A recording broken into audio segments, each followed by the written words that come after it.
Bienvenue à Mise à jour, notre émission de Dieu TV. Aujourd'hui, nous avons Serge Carrel avec nous. On peut dire c'est mon ami. Depuis des années, on travaille ensemble. Salut Serge. Salut Johannes. Tu rappelles, il y a quelques mois, on était ensemble au sud de la France. Oui, on est descendu avec ton bus, ou le bus de Mimavision. Et de Dieu TV. Et de Dieu TV. On est descendu dans le sud de la France, du côté d'Alès. On ne peut pas dire qu'on a fait des vacances ensemble. Parce qu'on a bossé. Hein. Parce que chacun part pour ses vacances. Mais on a rempli le bus avec 3-4 caméras et c'était l'aventure quand même, non? Effectivement, on a eu l'occasion de prendre aussi une tente de camping, de s'installer dans le centre chrétien de Gagnières et là-bas de tourner une quinzaine d'émissions avec des artistes. Ouais. Des artistes qu'on a rencontrés dans le centre chrétien de Gagnières. On peut dire on a vécu quand même un peu l'improvisation. On ne savait pas trop qu'est-ce qu'il fallait faire. On n'avait pas d'accès pour le grand chapiteau, hein, où il y a tout le monde, les réunions et tout. On s'est un petit peu mis à part avec notre retrait, décor. Comme ça. Oui, oui. Et ce qui a été intéressant, c'est qu'on a eu l'occasion donc, de rencontrer plein de monde. Il y avait, dans le cadre de ce camp, il y avait 700 personnes et on a rencontré une quinzaine de personnes qui ont été d'accord de venir s'exprimer sur le thème artiste et psaume. Quelques images, parce que les gens ne peuvent pas imaginer qu'est-ce qu'on a vécu. Hein. Tout à fait. Ce qui m'a touchée, en fait, c'est de voir que Dieu cherche notre cœur en priorité. Et on va voir tout à l'heure ensemble ce verset particulièrement. Et puis, toute la grâce de Dieu que l'on retrouve aussi par rapport au pardon de nos péchés. Donc là, par rapport à quelque chose qui serait une sorte d'observance religieuse, vous-même, ce n'est pas trop ce qui vous intéresse. Vous essayez plutôt d'avoir une sorte de cœur à cœur avec Dieu. Exactement, c'est tout à fait ça, oui. Ok, alors on se réjouit que vous puissiez prendre votre guitare et nous interpréter votre chanson qui est basée sur le psaume 51, les versets 11, 12, 13 et 14.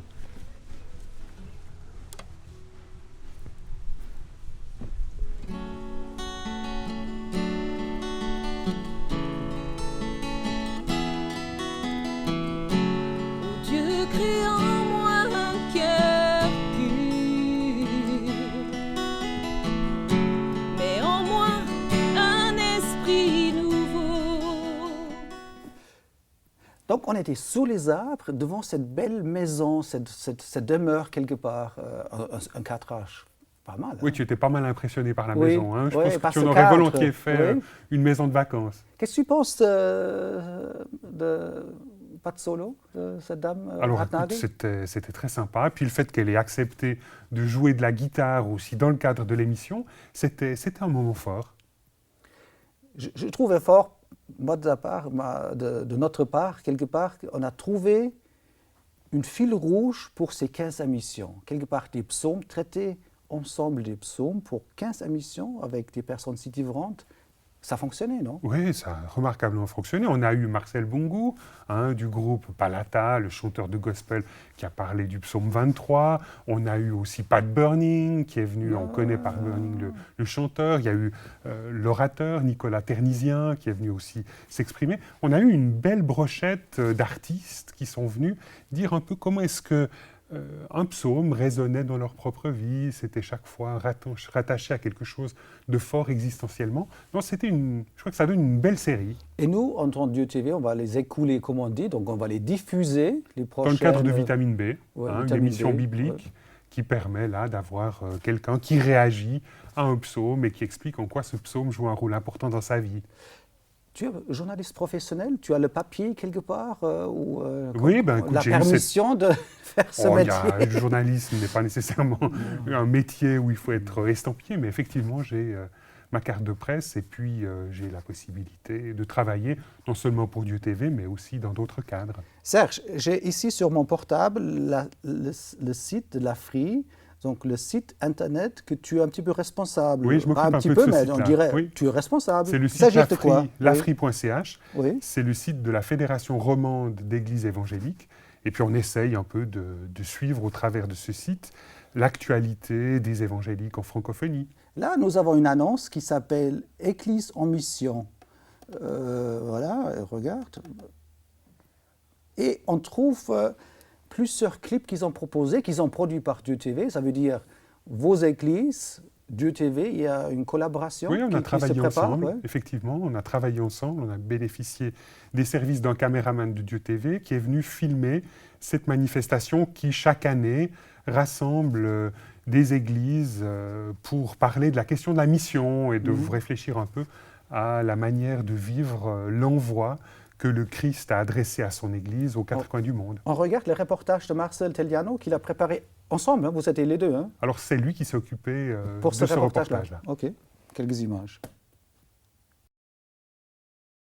Au début, je me suis dit, ouais, mais qu'est-ce que j'irais en Israël faire là-bas? Puis, Je me disais qu'il y avait un petit village de brousse au fin fond de nulle part et puis ils n'avaient jamais entendu parler de Dieu, et ben ça motive.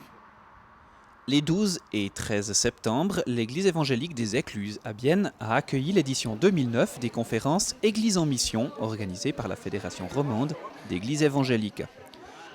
Ces rencontres, qui avaient pour titre « Change ton monde », ont permis aux participants de découvrir une autre manière de s'engager dans le développement et la mission, l'engagement à court terme. Des jeunes, civilistes, des adultes, au sommet de leurs compétences professionnelles et des retraités, sont venus témoigner de leur expérience. J'ai été 3 mois à Madagascar avec Jeunesse en mission. On a beaucoup travaillé avec des enfants, donc dans un orphelinat. Mon plus grand souvenir de cette expérience, je pense que c'était en brousse, les enfants en brousse, leur affection et l'affection qu'on a pu leur partager aussi. J'ai fait 6 à 7 mois sur place. J'ai eu 3 premiers mois difficiles. Voilà, on ne connaît pas grand monde et puis il faut s'installer. Il y a le climat qui n'est pas évident.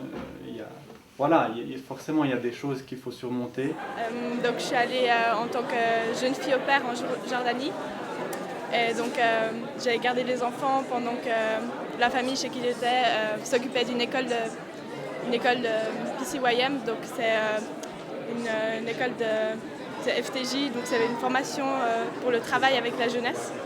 Donc, pendant qu'ils étaient au cours à former des étudiants, je m'occupais de leurs enfants. Et, en fait, Dieu m'a parlé pendant cette expérience et il m'a montré des plans pour ma vie et ce qu'il prévoyait pour moi.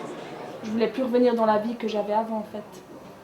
Donc ça m'a pas mal changé par rapport à ça. Puis je pense que j'ai une autre vision un peu du monde. Maintenant je réalise qu'il y a des gens qui sont beaucoup plus démunis que nous. Je l'ai déjà souvent vu bien sûr au téléjournal ou bien on en entend parler, mais vraiment de le voir concrètement c'était très fort. Maintenant ça me guide aussi maintenant dans ma vie professionnelle. Donc j'ai décidé de poursuivre un peu plus dans cette direction-là. Suite à mon voyage Israël-Palestine avec le groupe avec qui j'étais, on est assez motivés.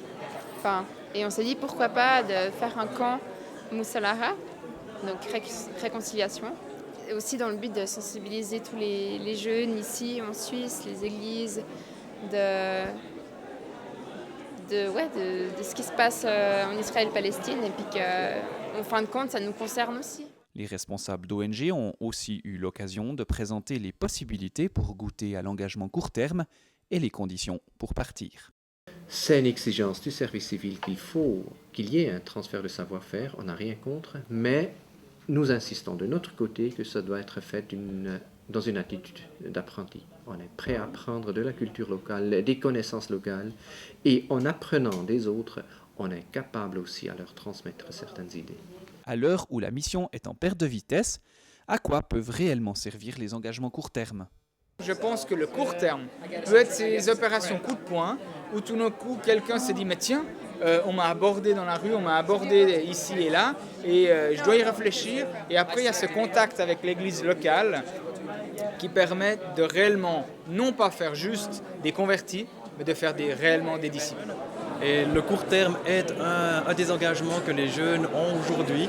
Ils ont de la peine à s'engager pour du long terme, mais s'engager pour 2 semaines, 1 mois ou 6 mois, c'est quelque chose qu'ils font volontiers.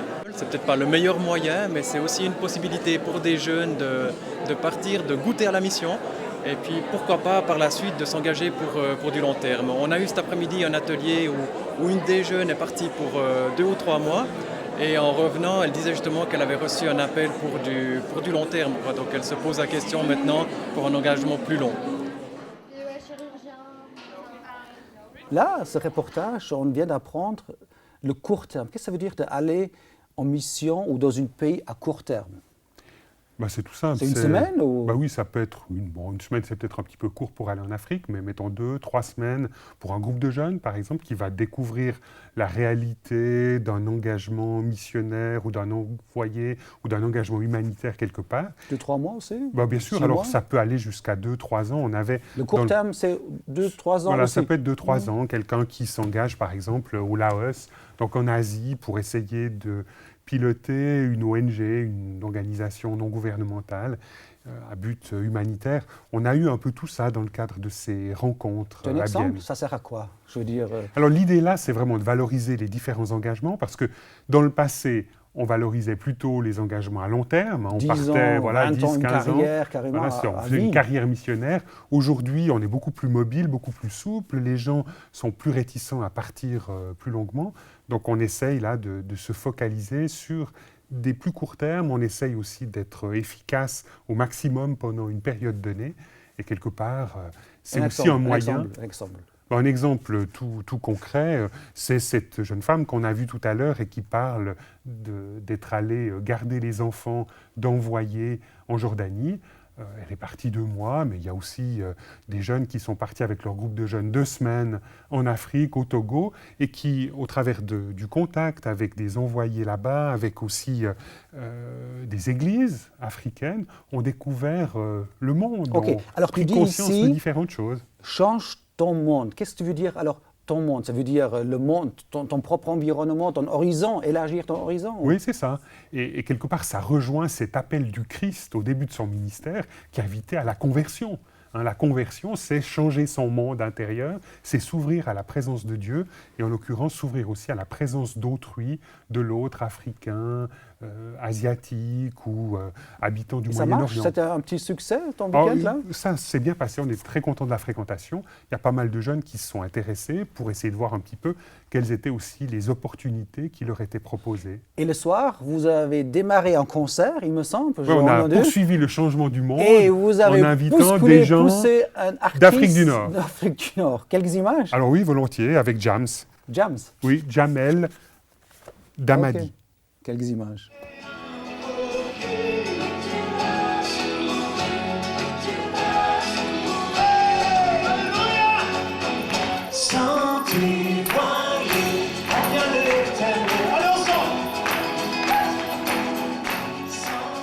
Jams, pourquoi ce 3e CD intitulé Ovation de louange?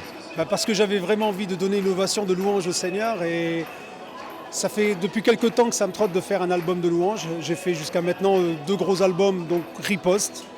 Ensuite j'ai fait Question de foi. Et puis à un moment donné j'avais envie de sortir mes propres chants, sachant que j'avais déjà interprété des chants de Carman.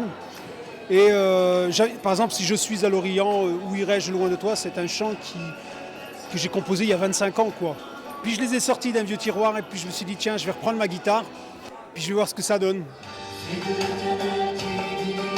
Et il te donnera tout ce que ton cœur désire, tout ce que ton cœur désire.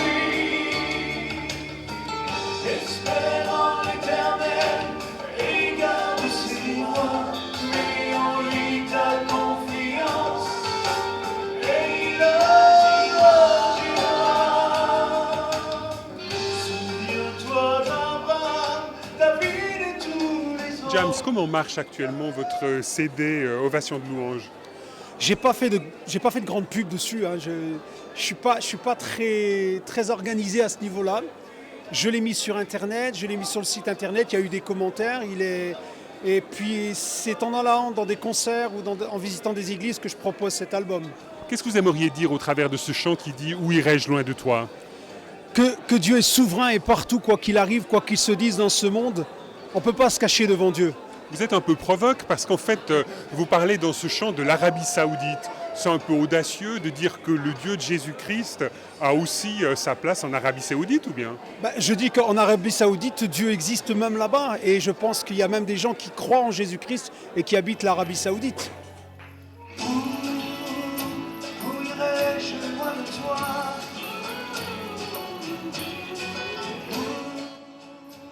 Il y a un autre chant qui est particulièrement émouvant, c'est « Guéris mon pays ». Vous pensez à quel pays en chantant ce chant ? Alors, je vais vous dire comment j'ai écrit ce chant.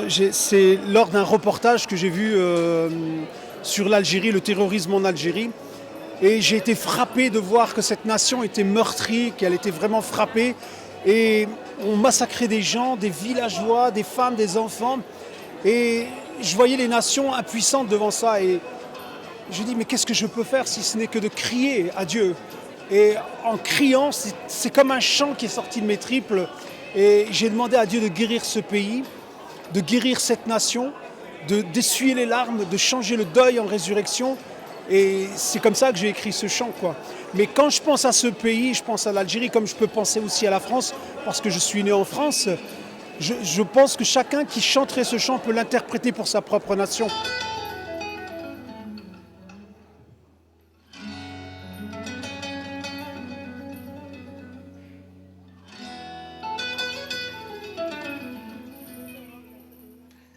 Alors en Algérie, actuellement, on assiste parmi les Kabyles à une dynamique de foi assez surprenante. Est-ce que vous voyez dans ce mini-réveil en Kabylie une sorte d'ébauche de guérison de votre pays?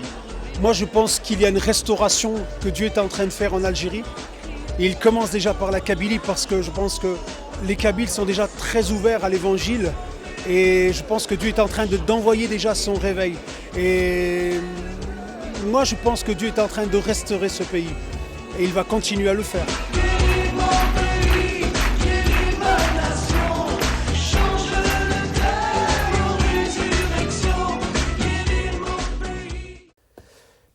Tu poses la question à James, pourquoi il parle dans un chant de l'Arabie Saoudite? Je te pose la même question. Pourquoi parler de ce pays? Bon, pour les chrétiens, c'est un peu un pays fermé où la bête noire. On n'arrive pas à rentrer, on n'arrive à rien dire faire. Ça comme ça. On ne peut peut-être pas dire ça comme ça. C'est un pays qu'on respecte, on apprécie beaucoup les gens qui y vivent. Mais attends, il n'y a pas d'église. Mais c'est vrai que les églises n'ont pas la possibilité d'être construites et que parfois on a l'impression que le Dieu chrétien n'a pas voix au chapitre sur place. Un pays que Dieu a oublié. Voilà, que Dieu aurait oublié. Ouais. Il a oublié ou pas? James y a répondu, il dit non.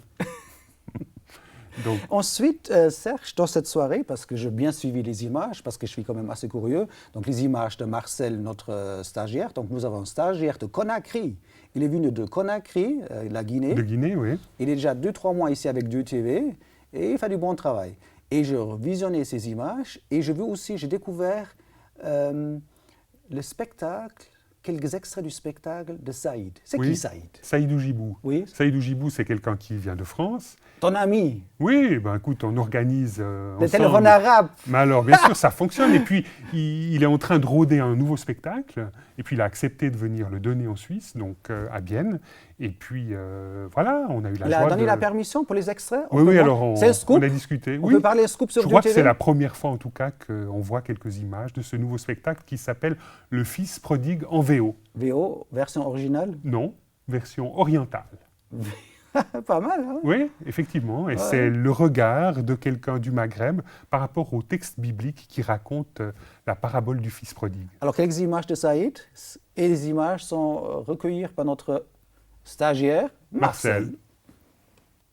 Un homme avait 2 fils. Le plus jeune dit à son père, « Père, donne-moi la part d'héritage qui doit me revenir !» Et le père partage assez bien. Le plus jeune,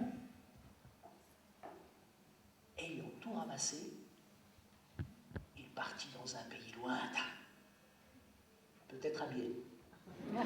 Alors le spectacle s'appelle L'Enfant prodigue en VO, donc en version orientale.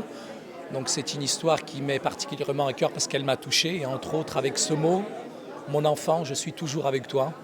Et j'en ai fait un petit peu un spectacle qui, je dirais, est profond. Et c'est une histoire qui marque vraiment les esprits. Du vivant de son père, en plus il a l'air en bonne santé. Il demande la part d'héritage à son père, du vivant de son père. Dans le contexte, je dis, religieux de notre époque, là-bas au Maroc, vous savez, un ancien, quand il tranche dans les montagnes berbères, il n'y a personne, tout le monde ne désobéit pas, ils sont là à l'écoute. Quand un chevalier, un noble oriental, dans ma culture berbère, ce qui est intéressant, c'est qu'on fait passer un message qui est difficile, mais en même temps d'une manière ironique, avec beaucoup d'humour. Et je dirais que ça passe, beaucoup plus. Et le message que je fais passer, c'est qu'on a un Dieu qui est tellement grand, qui est tellement bon, c'est un Père qui est plein de tendresse et ses bras sont toujours ouverts et il accourt même. Et là, c'est un message qui passe bien, que les gens comprennent à propos de Dieu.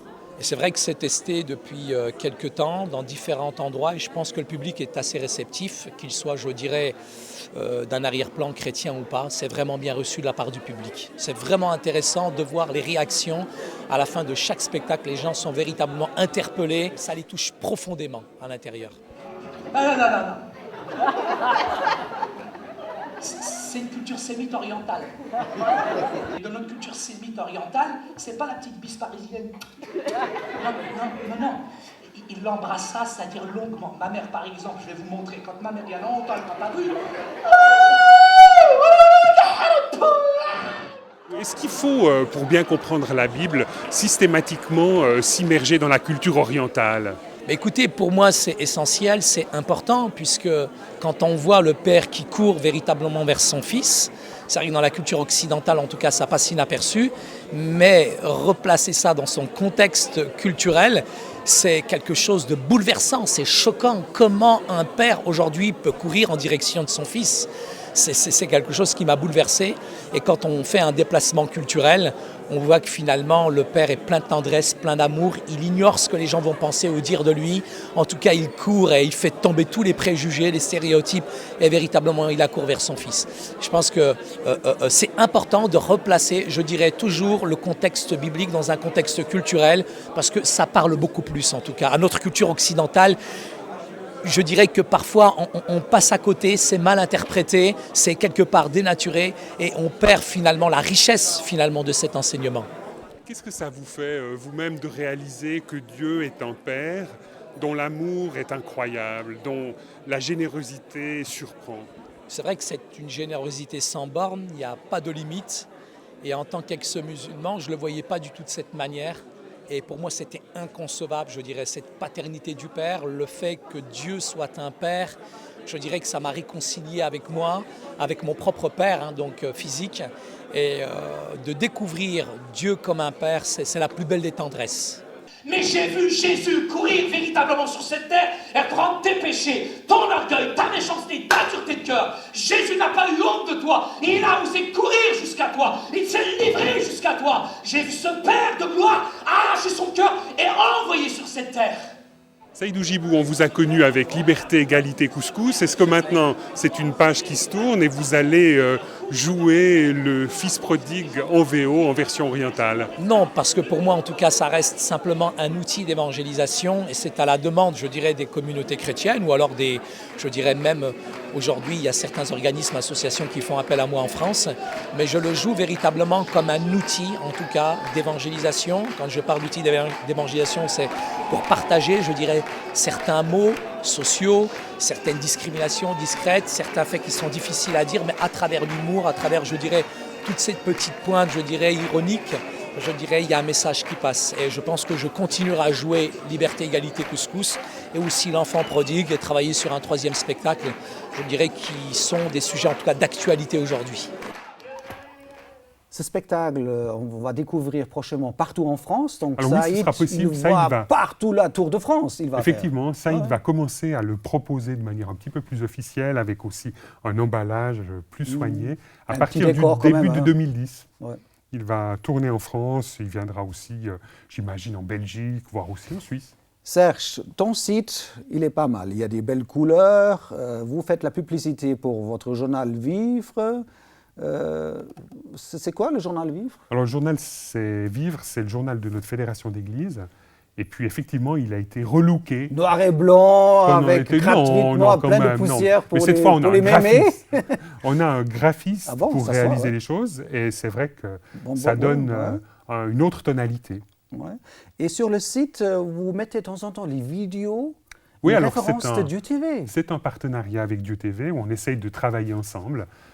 Johannes vient avec sa caméra, ou Marcel, ou d'autres, et puis on essaye de voir comment poser les questions, comment tourner. Alors sur ton site, il s'appelle www.lafri. Pourquoi Lafri ? C'est la Fédération romande d'églises évangéliques. Donc lafri.ch. Et là, tout en bas, il y a tout petit, toutes les vidéos. Ok, et là on découvre donc les vidéos, entre autres de Dieu TV et d'autres. C'est bien. Vous avez une bonne fréquentation? Ça marche On est content. Ça oui, commence, tout à hein? fait. Oui. Et on va bien ici voir la vidéo interview avec Lauren Cunningham. Pourquoi tu as choisi ces vidéos de Dieu TV pour ton site? Alors écoute, Lauren Cunningham, pour ceux qui ne le connaîtraient pas, c'est le président de Jeunesse en Mission, le fondateur, le cofondateur avec son épouse. Et il était à Lausanne au début du mois de septembre. Et Ma Vision et Dieu TV a eu l'occasion de le rencontrer. Et puis, moi, j'en ai fait une version papier et on a en même temps la version vidéo de cette interview que l'on peut voir à la fois sur Dieu TV. Oui, il y a un intérêt bien sûr. Oui. Non, c'est toi qui gères ton site. Moi, je pense que Lauren Cunningham est une personnalité. Oui. Il a fondé un mouvement qui a aujourd'hui plus de 15 000 envoyés de par le monde. C'est impressionnant. En 50 ans, comme ce mouvement s'est développé. C'est méga. Hein. Oui, c'est pas méga church, mais c'est méga ONG. Hein. Tout à fait. Et ça propose toute une série d'activités de formation pour les jeunes et pour les moins jeunes aussi, parce qu'ils ont développé maintenant Seigneur en Mission aussi. Donc, on a l'impression là qu'il y a un mouvement qui est béni par le Seigneur. Et c'est l'occasion d'en parler, de rencontrer cette personnalité marquante du christianisme de la deuxième partie du XXe siècle. Ouais. Et moi, j'étais impressionné par lui pendant l'interview, mais aussi le dimanche soir, qu'on était à la cathédrale avec plusieurs camarades de Dieu TV. Donc ça, c'était à la cathédrale de Lausanne. Hein? Oui. Donc ces vieux pierres, ils donnent une certaine ambiance sacrale. Hein? Ça, c'est impressionnant. Mais avec la musique, avec les présentations, avec le message de Lauren Cunningham, je peux te montrer quelques extraits et on se quitte, on se laisse sur ces extraits-là. Volontiers. Et toi, tu as vécu quelque part ces 40 ans de GEM. Hein? Alors effectivement, j'étais en tout cas à cette célébration du dimanche soir à la cathédrale de Lausanne et c'était un temps très fort avec une magnifique pour toi, hein, quelque part, louange. Cette ambiance, ouais. C'était impressionnant. Puis la cathédrale était pleine à cette occasion-là. Donc Jeunesse en Mission avait réussi à faire un peu le plein des gens intéressés par une telle célébration en Suisse romande et c'était intéressant. Serge, tu reviens de nouveau sur le plateau un de ces jours. Quand tu as de nouveau des clips à montrer. Volontiers. Et on les présente ensemble un petit peu au public parce qu'il y a tellement de choses qui se passent. Et à la prochaine. Et on relance juste quelques musiques. En lien avec les 40 ans de Jeunesse en Mission en Suisse romande. OK, à la prochaine. À bientôt, Yannis. Bye bye. Tous les anges sous sa sainteté, l'univers crie sa majesté, chantant gloire et puissance, force et louange à l'agneau immolé, à l'agneau immolé. Tous les anges, encore une fois, tous les anges sous sa sainteté, l'univers crie sa majesté, chantant gloire et puissance, force et louange à l'agneau immolé.